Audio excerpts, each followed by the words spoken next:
ఆవకాయ ఆంజనేయ కథ మొదలెట్టినాడు చూడరయ్యా శక్తినంతా చూడగట్టి చెట్టు దులిపినాడు అంజయ్య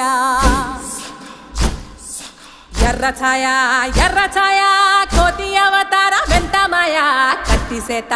పట్టకుండా కాయ కోసినాడు కపిలయ్య